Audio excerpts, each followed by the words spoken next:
नमस्कार। आप देख रहे हैं स्पेशल कवरेज न्यूज। मैं हूं आपके साथ शिव कुमार मिश्रा। कल यानी सोमवार को स्कूल मर्जर पर लखनऊ हाई कोर्ट की बेंच है, जो इलाहाबाद हाई कोर्ट की जो एक बेंच बनी है लखनऊ में, उसने अपना स्कूल मर्जर पर फैसला सुना दिया। लखनऊ हाई कोर्ट बेंच के जस्टिस भाटिया ने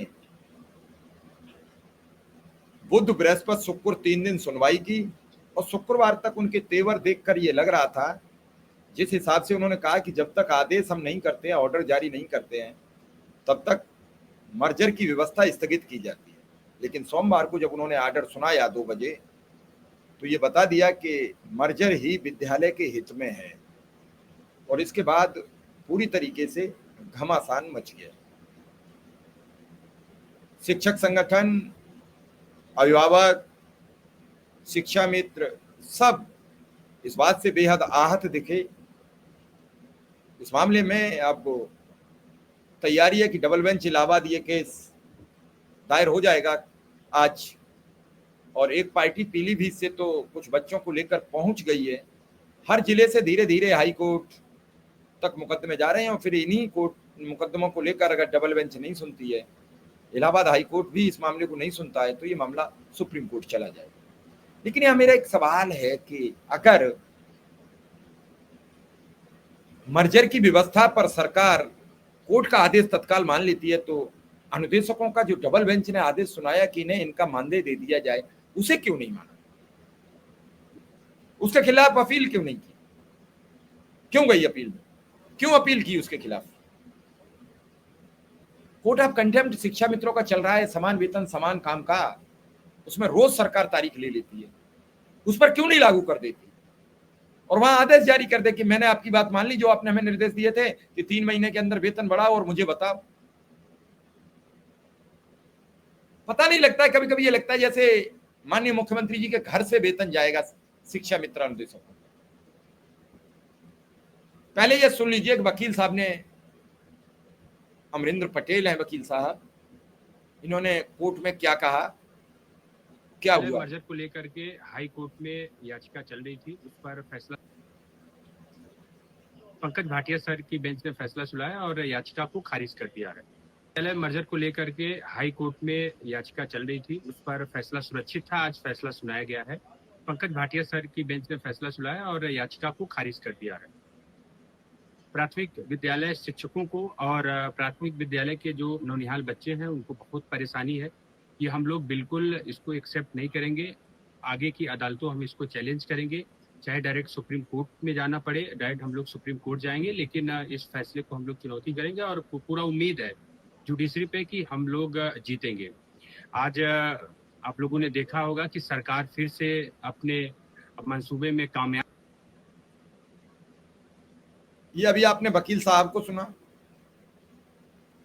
अब हम एक शिक्षक भर्ती को लेकर छात्र नेता हैं रजत सिंह, उनकी बात को भी सुन पाएंगे ताकि आप समझ सकें कि क्या खेल खेल रही है सरकार और क्या सच्चाई है। क्योंकि किसी भी चीज को समझने से पहले ये दोनों लोगों की बात सुन लें, फिर हम आगे चलेंगे, फिर हम आपसे अपनी बात करेंगे। साथियों नमस्कार, आपका भाई रजत सिंह। मैं एक पंक्ति के माध्यम से आपके बीच में अपनी बातें रखना चाहता हूं।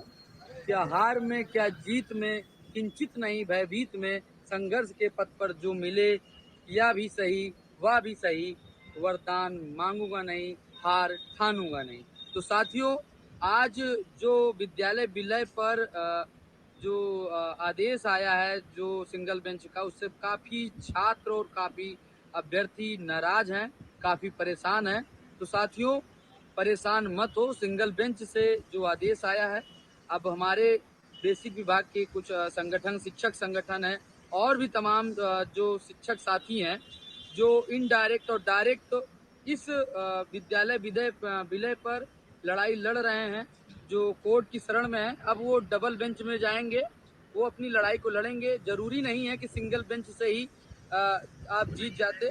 बहुत सारे ऐसे आदेश आए हैं जिसमें सिंगल बेंच में व्यक्ति को हार मिली है, लेकिन डबल बेंच में वो जीत गए हैं। तो ऐसा नहीं है, कभी कभी सिंगल बेंच में भी हार जाते हैं, डबल बेंच में भी हार जाते हैं, लेकिन सुप्रीम कोर्ट भी जीत जाते हैं। इतना भयभीत ना हो, हार मानने की इतनी आवश्यकता नहीं है, हम सब जीतेंगे। तमाम जो साथी कोर्ट प्रकरण पे लड़ाई लड़ रहे हैं बहुत जल्द डबल बेंच में जाएंगे, फिर उसके बाद वहां तक मजबूती से लड़ाई लड़ेंगे। अगर वहां भी खुदा न खास्ता कोई घटनाएं घटित होती है तो व्यक्ति सुप्रीम कोर्ट जाएंगे और अपना न्याय लेकर आएंगे। बच्चों के भविष्य को सेफ रखेंगे, सुरक्षित रखेंगे और बच्चों के भविष्य के साथ खिलवाड़ नहीं होने देंगे। और ये लड़ाई अंततः बच्चों के हित में ही आएगी, क्योंकि सभी को पता है कि अगर एक बच्चों को विद्यालय बंद होने से बच्चों का भविष्य अंधकारमय हो सकता है, जिससे उनकी पढ़ाई रुक सकती है। इसलिए जरूर आज नहीं तो कल जीत मिलेगी, चाहे डबल बेंच से मिले चाहे सुप्रीम कोर्ट से मिले। धन्यवाद। अभी आपने इस युवा को भी सुन लिया, आप समझ गए होंगे कि इस पूरे प्रकरण में लोग क्या कहना चाहते हैं, क्या सुनना चाहते हैं और क्या आपसे बातचीत करना चाहते हैं। मर्जर की व्यवस्था में फिलहाल जो मर्जर के स्कूल बताए जा रहे हैं वो 5000 के समथिंग है, लेकिन मैं आपको बता दे रहा हूं कि ये स्कूल 27,964 ही रहेंगे। धीरे धीरे इनकी संख्याएं बढ़ती जाएंगी, हम और आप समझ भी नहीं पाएंगे, तब तक पूरा खेल रच दिया जाएगा। इस रचे हुए खेल से कैसे निजात पाओ, इन सब खेलों से कैसे बचो, ये बात हम सबको सोचनी पड़ेगी। आप लगातार, हम आपसे कह रहे हैं, लगातार आपको समझाने का प्रयास कर रहे हैं कि अगर बेसिक शिक्षा नहीं आप बचा पाए तो इस प्रदेश में बचेगा क्या। शिक्षा के संस्थान बंद हो रहे हैं, शिक्षा के मंदिर बंद हो रहे हैं, लेकिन मंदिर मस्जिद के बड़े जोर शोर से चल रहे हैं। आप देख रहे हैं कि कितने जोर शोर से धार्मिक पोजीशंस दोनों धर्मों की आगे निकल रही है। पूरा विश्व जहां शिक्षा पर काम कर रहा है, पूरा विश्व एआई पर काम कर रहा है, और हम डेली मंदिरों के नीचे मस्जिद खोज रहे हैं, कांवड़ यात्रा पर नेम प्लेट खोज रहे हैं, किसी और पोजीशन में कुछ और खोज रहे हैं। मुस्लिम धर्म के लोग कल शहादत याद कर रहे हैं। बच्चों को पढ़ने के लिए हाथ में कंप्यूटर दे दीजिए, लैपटॉप दे दीजिए, शिक्षा के संस्थान सब लोग मिलकर बचा लीजिए। अटल बिहारी वाजपेयी की यह स्वर्णिम योजना को बर्बाद मत होने दीजिए।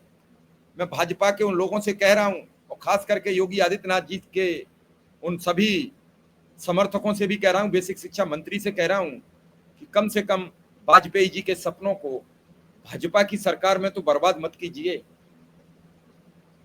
क्या केंद्र के मुखिया प्रधानमंत्री नरेंद्र मोदी को यह पता लग गया है कि अटल बिहारी वाजपेयी के सपनों को धूल धूसरित उत्तर प्रदेश में किया जा रहा है? गृह मंत्री अमित शाह को पता लग गया है?